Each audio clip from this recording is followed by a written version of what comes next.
ఒక కాళేశ్వరం ప్రాజెక్టు నిర్మించే సమయంలోనే క్యాబినెట్ ఆమోదం పొందితే దానికి సంబంధించిన ఎవరైతే కన్సోర్టియంగా ఏర్పాటైన ఈ ఏదైతే కంపెనీస్ ఉన్నాయో వారికి సంబంధించిన వారి మీద పూర్తి బాధ్యత. ఇప్పుడు మన వెంకటరెడ్డి గారు అన్నారు, ఎప్పుడైతే నిర్మాణం చేశారో నిర్మాణం చేసిన తర్వాత వారు మెయింటెనెన్స్ చేసే బాధ్యత కూడా వాళ్ళ మీద ఉన్నది.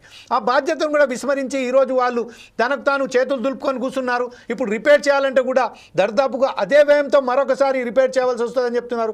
కొంతమంది దాన్ని రిపేరే చేయలేకపోతాము, దాన్ని కూల్చేయవలసిందని చెప్తున్నారు. వాస్తవానికి కాళేశ్వరం ప్రాజెక్ట్ సంబంధించిన ఈరోజు ఏదైతే విచారణ జరుగుతుందో ఎలాంటి అంటే ఇప్పుడు రాబోయే రిజల్ట్ ఎట్లా రాబోతుందని మనం ఆశించవచ్చు, విశ్లేషించవచ్చు. జమీల్ గారు ఇంకొక చిన్న ఆరోపణ, జమీల్ గారు ప్లీజ్. ఇంకోటి ఏంటంటే ఈ కంప్లీషన్ సర్టిఫికేట్ ఇవ్వక ముందే కాంట్రాక్టర్లకు ఇవ్వాల్సిన డబ్బంతా కూడా ఇచ్చేసారు.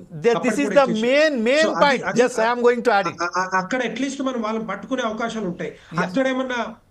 అక్కడేమన్నా అవినీతి జరిగిందా అది కూడా కావాలి. This is the main thing. The only topic is running on this issue only. Right, sir? Yes. Rammohan గారు. మీకు అట్లాగే మిత్రుడు సామ్యూల్ కార్తిక్ గారికి అట్లాగే వెంకటరెడ్డి గారికి టిఆర్ఎస్ నాయకులకు నమస్కారం. దయచేసి ఈ దున్నపోతు ఏంటంటే దూడను కట్టేసేది తప్ప అన్ని పార్టీలు అదే మాట్లాడతారు. మీరు క్షమించాలి నన్ను పెద్ద మీ అందరూ కూడా. ఎందుకంటే ప్రాజెక్టు గురించి పూర్తిగా అవగాహన లేకుండా బీఆర్ఎస్ వాళ్ళు కూడా అవగాహన లేదని మన హరీష్ రావు గారు కూర్చుని కేటీఆర్ గారిని కూడా ఒక స్టూడెంట్ కూర్చుని చెప్పిన పాఠాలు అంటున్నాను. దయచేసి నేను చెప్తున్నా, రాజకీయ పార్టీలకు ఒకటే ప్రశ్నిస్తున్నాను. కాళేశ్వరం ప్రాజెక్టులో అవినీతి జరిగింది వాస్తవం, సామ్యూల్ గారు పూర్తిగా ఒప్పుకుంటున్నాను. అవినీతి మీదనే కమిషన్ ఎంక్వైరీ చేస్తుందా కాకుండా దాటిపోతుందా అని నేను అంటున్నాను. ఒక కమిషన్ వెంకటరెడ్డి గారు బాగా తెలుసు, కమిషన్ వేస్తే దానికి టర్మ్స్ ఆఫ్ రెఫరెన్సెస్ ఉంటాయి. టర్మ్స్ ఆఫ్ రెఫరెన్సెస్ లో మేడిగడ్డ, సుందిళ్ళ, అన్నారం, సుందిళ్ళ, మేడిగడ్డ తర్వాత అన్నారం, సుందిళ్ళ ఈ మూడింటి మీదే ఉన్నది అంటున్నాను నేను. దాటిపోతుంది కమిషను. మన రాజకీయ కమిషన్ ఎందుకంటున్నారంటే దాటిపోతుంది. యాజ్ అడ్వకేట్ చెప్తున్నాను, కమిషన్ తన పరిధిని దాటుతుంది. దాటితే ఏమైందో నేను చెప్పాను. మీరు సాక్షి మన వెంకటరెడ్డి గారు కూడా ఉన్నారు ఆ డిబేట్ లో. నరసింహారెడ్డి గారు గతంలో నా మిత్రుడైనా, నేను అదే అడ్వకేట్ గా ఆయన ప్రాక్టీస్ చేసిన వాడిని. నేనేమంటున్నానంటే ఆయన తప్పు చేసుడు ప్రెస్ మీట్ పెట్టండి, ఇంటికి పోయిందా పోలేదా చెప్పండి. ఇవాళ పీసీ ఘోష్ గారు కూడా ధైర్యంగా వీళ్ళు ఎవరు అనలేకపోతున్నారు. పీసీ ఘోష్ గారు కూడా పరిధిని దాటుతున్నారు. టర్మ్స్ ఆఫ్ రెఫరెన్సెస్ ఏమున్నాయి అంతవరకు పోతే ఎవడవుతారు. కానీ రాజకీయ కమిషన్ గా మారి ఒకసారి కాంగ్రెస్ వాళ్ళ వాదన, ఒకసారి బీజేపీ వాళ్ళ వాదన, వీళ్ళందరూ అనుకుంటా ఎవరిని పడితే వాళ్ళని పిలుచుకుంటూ పోతే ఇదే జరుగుతుంది అంటున్నాను నేను. కమిషన్ పరిధి అంతవరకే దాటింది, నెంబర్ 1. రెండోది ఏంటంటే ప్రాజెక్టు గురించి దయచేసి వాస్తవాలు తెలుసుకోండి. బ్యారేజ్ వేరు, డ్యామ్ వేరు. మనకు పాత డ్యామ్లన్నీ కూడా నాగార్జున సాగర్, భాక్రా నంగల్ నుంచి మొదలు పెడితే ఆధునిక దేవాలయాన్ని నెహ్రూ గారు చెప్పిన అన్ని కూడా డ్యామ్లు.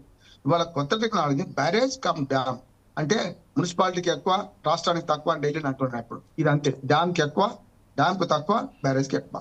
3 బ్యారేజ్లు తప్ప కాళేశ్వరంలో కొత్తది ఏం లేదు. ప్రాణహిత చేవెళ్ళ నుంచి మొదలుపెట్టి నేను ఇంజనీర్ గా చెప్తలేను, ఇంజనీర్లతో కలిసి తిరిగి 4 సార్లు అధికారికంగా అనధికారికంగా మొత్తం ప్రాంత వరుస చెప్పుకొని చెప్పుడు వస్తాను, కిలోమీటర్ చెప్పండి చెప్తాను. అందుకని ఏమంటా అంటే మళ్ళీ పవర్ ప్లాంట్ పైన ఇవ్వాల్సిన అవసరం లేదు మీ అందరికి. కనుక అక్కడ జరిగింది అవినీతి గ్యారెంటీ జరిగింది. ఒక ఈఎన్సీని పట్టుకుంటే 200 కోట్లు దొరికినాయి. ఎందుకంటే సామ్యం గారు ఎందుకు ఉపయోగిస్తానంటే ఒక ఈఎన్సీ 200 కోట్లు దొరికిందంటే ముఖ్యమంత్రి దాకా ఎంత పోయింది అర్థం చేసుకోవచ్చు.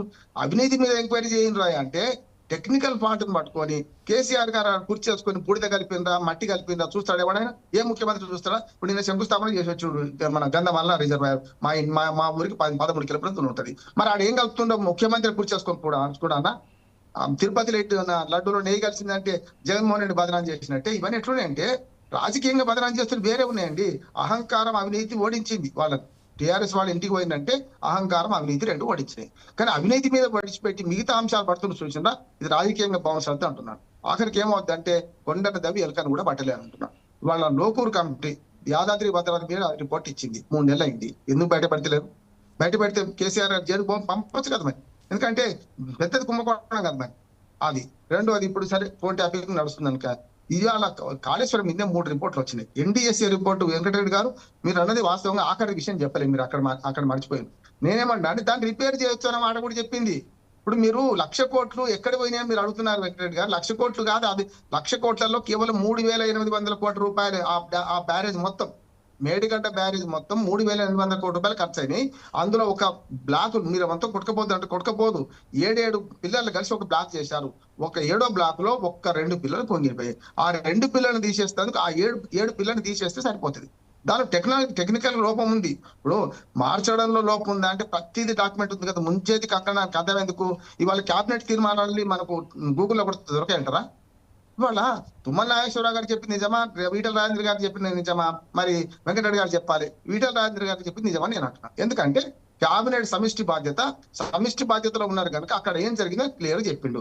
జరగలేదు అనుకుంటే మీరు అన్నది ఏకీపిస్తున్నారు వెంకటరెడ్డి గారు. వరుసగా 4 నుంచి అదే అడుగుతున్నాను. 5వ తారీఖు నాడు ఈటల రాజేంద్రకి పోయిస్తే 6 నుంచి నేను మొదలు పెట్టాను. తుమ్మల నాగేశ్వరరావు గారిని ఎందుకు పిలవలేదు? సబ్ కమిటీలో 3 ఉన్నారు కదా, ఎందుకు పిలవలేదు నేను అడుగుతున్నాను. ఆయన ఏమన్నారు? 6 నాడే ఆయన చెప్పింది తప్పు, ఈటల రాజేంద్ర గారు చెప్పింది, ఆయన కేసీఆర్ మద్దతు మాట్లాడుతున్నారు కనుక ఇవన్నీ అబద్ధం అని ఒక డాక్యుమెంట్ చూపించిండు. నేనన్నా మీరు అయ్యో సుమోటో పోతాన్నారు కదా, ఇవాళ వెళ్ళండి. వెళ్తే ఏంటంటే హరీష్ రావుని అడగడానికి, కేసీఆర్ గారిని అడగడానికి ప్రశ్నలు కొత్తగా దొరుకుతాయి కమిషన్ కాదా సార్? ఏమంటారా? ఆయన పోడు, వీళ్ళు పిలిపియ్యరు. ఇప్పటి కూడా పిలిపియాలి అంటే ఏమన్నట్టు అంటే వీళ్ళిద్దరు తర్వాత కేసీఆర్ గారు పోయించిన తర్వాత ఇప్పుడు ఇంకో రంగ ప్రవేశం చేస్తారు చూడండి. కథ కంచికి పోలే, అసలు మొదలైంది నాటి ఇప్పుడే మొదలైంది. ఇప్పుడు రాజకీయ కమిషన్ ఇప్పుడు మారింది. ఇప్పుడు ఏం చేస్తారు చూడండి, తుమ్మల నాగేశ్వరరావు గారిని పిల్లనాన్ని పిలుస్తారు వీళ్ళు, లేకపోతే ఆయన అంతలా ఇన్వాల్వ్ అవుతాడు, పోతాడు. పోయినాక ఆయన కొన్ని నిజాలు చెప్తాడు, ఏదో డాక్యుమెంట్ చెప్తాడు. చెప్పినాక మళ్ళీ వీళ్ళని రెడ్డి వచ్చి మొదలాడు, మళ్ళీ అందరినీ పిలుస్తారు, మళ్ళీ మొదటికి వస్తున్నట్టు. అని ఇది ఏమైతుందంటే రాజకీయ నాటకం ఆడుతున్నారు స్పష్టంగా. అవినీతి మీద చర్యలే అంటే విజిలెన్స్ కమిషన్ రిపోర్ట్ ఇచ్చింది సార్. ఇప్పటికే మొత్తం 3 కమిటీలు ఉన్నాయి. ఇది పీసీబోస్ కమిటీ ఒకటి. విజిలెన్స్ కమిటీ స్పష్టంగా 35 మంది అధికారులలో 22 మంది ఇంటికి పంపించండి, కొందరిని శాఖాపరమైన చర్యలు తీసుకోండి, కొందరి మీద ఫైన్ వేయండి అని.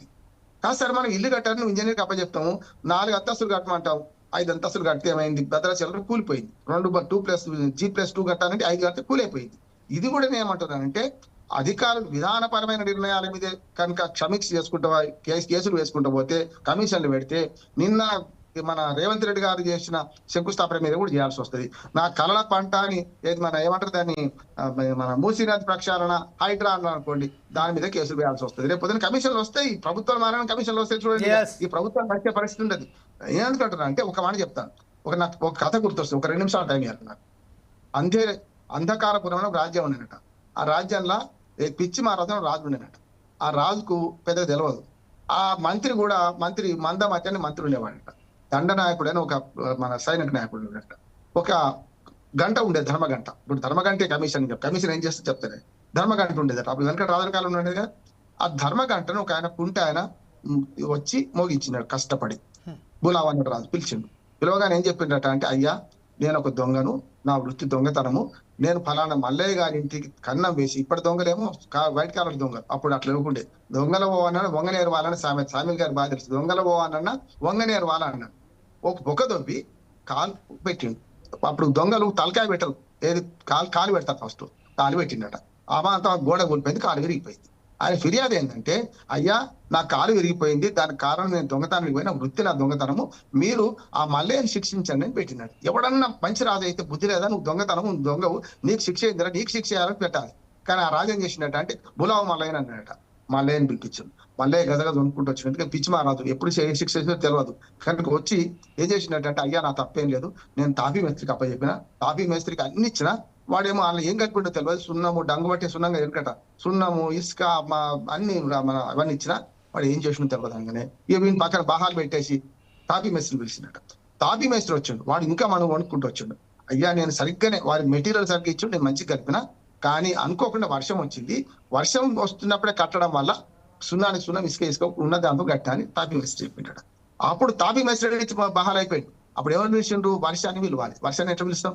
ఇప్పుడు సమస్య అది, పీసీబోస్ కమిషన్ ఇదే చేస్తున్నది. వర్షాన్ని ఎట్లా పిలవాలి అంటే, వర్షాన్ని పిలవడానికి ఏం చేయాలంటే ఒక సభ పెట్టిండ, పెట్టి మంత్రిని అందరిని అడిగిండ, వర్షం ఎట్లా వస్తుందో చెప్పండి అని. వారం రోజులు టైం తీసుకున్నారు. వారం రోజుల తర్వాత మళ్ళీ సభ సమావేశం అయింది. వారం రోజుల తర్వాత వర్షం ఎట్లా వస్తుందో నేను తెలుసుకున్నా అని మందమతి అని మంత్రి అన్నాడట. ఏమన్నాడట అంటే, నాకు తెలుసు వర్షం ఎట్లా వస్తుందో, మేఘాలు గమ్మితే వర్షం వస్తాను. మరి మేఘాలు గమ్మితే వర్షం అంటే మేఘాలు ఎట్లా వస్తాయి నాకు తెలియదు అన్నమాట. మళ్ళీ కమిటీ వేసినట్టు దాని మీద.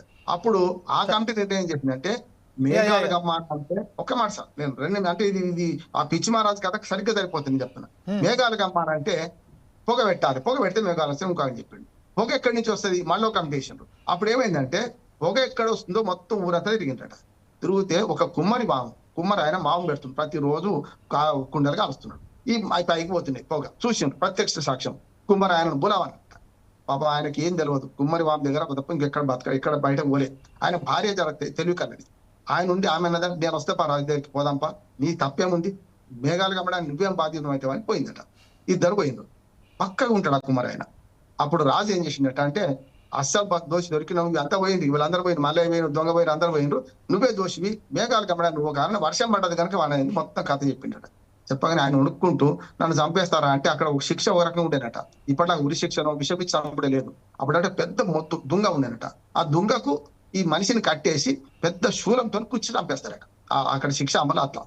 అప్పుడు తెలివిగా ఉన్న కుమార్ ఆయన భార్య అడిగిందట, రాజా ఇక్కడ శిక్ష ఎట్లయితే తెలుసు నాకు, ఈ మనిషి మా భర్త చూస్తే బక్కగా రివర్ట్ లాగా ఉన్నాడు, వాడిని కట్టేస్తారు. కట్టేసినాక మీ శూలం తీసుకొని కుచ్చితందుకు సైనికులు వస్తారు. పెద్ద శూలం అది, ఇటు పోతుందో అటు పోతుందో తెలియదు కదా, మా భర్త బక్కగా ఉన్నాడు కదా, శూలం గుచ్చుకపోదు, ఇటు పోతుందో అటు పోతుందో తెలియదు అన్నదట. అరే కరెక్ట్ అని చెప్పి ఈ దేశంలో అందరికంటే లావుగా ఉండి దుంగ బెడల్పు ఉన్న వాడిని తీసుకొచ్చి చంపేమన్నాడు. ఇది తీర్పు. ఇవాళ రాజుగారి తీర్పు లాగానే మన కొండందవి ఎలుకను కూడా పడతాడా పట్టడా తీసి కోసాడు.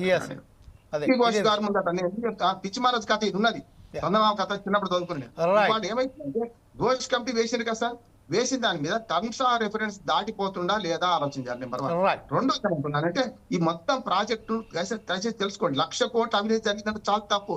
90,000 కోట్లే ఉన్నది పెట్టిండ్రు. అది కాకపోతే 20,000 కోట్ల అవినీతి జరగవచ్చు. నేను చెప్పి అవన్నీ జరగలేదు అంటలే నేను. కానీ మల్లన సాగర్ అన్ని నా చుట్టుపక్కల కళ్ళతో చూస్తున్నా. కొండపోచమ్మ ఇటు నుంచి పోదాం, హైదరాబాద్ నుంచి పోదాం, కొండపోచమ్మ ఫస్ట్ ఇక్కడి నుంచి పోతే, తర్వాత మల్లన సాగర్, కొండపోచమ్మ 21 టీఎంసీలకు ప్లాన్ చేసిండ్రు. ఆడ 4 పోవాలి, వాళ్ళ కేసులు వేసిన అడ్వకేట్ గా. ఆ 4 5 ఊరు పోవద్దు అనుకుంటే 15 టీఎంసీలు కొంచెం నాకు చెప్పలేండి సార్, 15 టీఎంసీ కుదించారు. 50 టీఎంసీలు లేకుండా మొదలు 25 టీఎంసీలే ఉండే ఇది మల్లన సాగర్, దాన్ని 50 టీఎంసీలు పెంచారు. గంగా రిజర్వాయర్ పెంచుకునే క్రమంలో ఇవన్నీ కొత్తయే. ఇప్పుడు నేను చెప్పిన రంగనాయక సాగర్ అంతకన్నా మీది మిడిపాణి అని కూడా కొట్టకపోతే మళ్ళీ కట్టింది మొదటి ఇవన్నీ కొత్తయి, కాలువలు కట్టినవి కొత్తయి. గంధమల్ల దాకా అంటే కొండపోచమ్మ నుంచి గంధమల్ల నుంచి మనకి బస్వాపురం, మళ్ళీ కొండపోచమ్మ నుంచి మన ఏమంటారు దాని కేశవాపూర్, ఏది హైదరాబాద్కి 20 టీఎంసీల నీళ్ళ కోసం ఇదంతా ప్లాన్. మల్లన సాగర్ నుంచి సింగూరుకు నీళ్లు పోవాలి, మల్లన సాగర్ నుంచి వెనక దాన్ని కూడెల్లి వాగు ద్వారా మన శ్రీరామ్ సాగర్ ప్రాజెక్టు స్థిరీకరణ జరగాలి.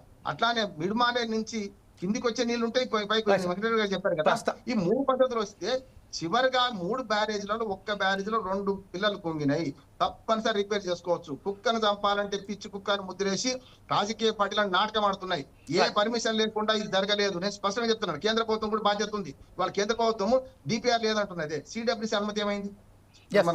ఇదే విషయం తీసుకురావడానికి అభ్యంతరం పెట్టింది మేమే, రాదు, పర్యావరణ అనుమతులు తెచ్చుకోలేదు. ఈ పరిణామాలను చూస్తే మాత్రం ఈ ఇప్పుడు ఏదైతే కథ ఉన్నదో లాస్ట్ కు ఎక్కడ తీసుకొచ్చే మళ్ళా తర్వాత మరొకసారి మొదటికి వచ్చే అవకాశం ఉంటుంది. ఒక 1/2 నిమిషం చెప్పండి. ఇప్పుడు ఏం చేస్తారంటే కొండంత వేలు కనబడతారా? కమిషన్ మీద నాకు కోపం లేదు, కానీ కమిషన్ వ్యవహరిస్తున్న తీరు ఏదైతుందో పొడిగింపు 7 సార్లు పొడిగించబడ్డది, రాజకీయంగా వ్యవహరిస్తున్నది. గతంలో నరసింహారెడ్డి గారు ఏం చేశారు, వీళ్ళు అదే చేస్తున్నారు. ఇవాళ దీన్ని హైప్ క్రియేట్ చేసి రాజకీయంగా మరిస్తే అస్సలు పోతుంది సార్. నా బాధ ఏంటంటే ప్రజా ధనం దుర్వినియోగమైంది, 1000 కోట్లు 1,00,000 కోట్లు అని నేను, ఎందుకంటే ఉన్నదే కనుక 1000 కోట్లు దుర్వినియోగం జరిగినాయి. దీన్ని పట్టుకోవాలంటే ఇంజనీర్లు అందరూ కూడా అంతా మీరే చేశారు నాన్న అని బొమ్మలు తనలాగా మాట్లాడితే నడవదు. కేసీఆర్ గారు చెప్తారు, నీ 10 చెప్తాడు, చేసేటోడికి బుద్ధి ఉండొద్దా? వీడు ఏం చేయాలి? తప్పులకు రాజకీయ నాయకులు ఒక్క మాట సార్, రాజకీయ ఎప్పుడు జైలుకు పోరు. మన రాజశేఖర గారు చేసిన తప్పులకు శ్రీలక్ష్మి పోయింది, బీపీ ఆచార్య పోయిండు. మన జగన్మోహన్ రెడ్డి చేసిన తప్పులకు సునీల్ కుమార్ పోతున్నాడు, ఆ పిఆర్సీ ఆంజనేయులు పోతున్నాడు. చూడండి మీరు ఎవరు పోతున్నారు. కనుక పవర్ పాయింట్ ప్రజెంటేషన్ చేసిన ప్రతి వాడు పోవాలంటే చంద్రబాబు నాయుడు గారు పోవాలి జైలుకు, కిరణ్ కుమార్ రెడ్డి గారు పోవాలి, కేసీఆర్ గారు పోవాలి. వీళ్ళు పోరు. రాజకీయ నాయకులు బాగాలే ఉంటారు, ఎప్పుడు సంతకాలు పెట్టరు, చిక్కరు.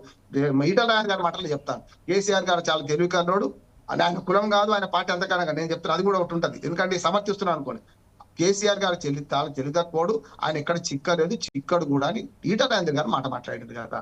అధికారులే బలవుతారు చివరికి ఇదంతా కూడా బట్టిదే. నేను చెప్పిన తీర్పు లాగానే ఉంటది. ఆఖరికి ఎవరిని బలి చేస్తారంటే ఆ దొడ్డుటోని తీసుకొచ్చి దాన్ని మొద్దుకు కట్టేసినట్టే వీళ్ళు కూడా అధికారులు 10 మందితో ముగిస్తారు.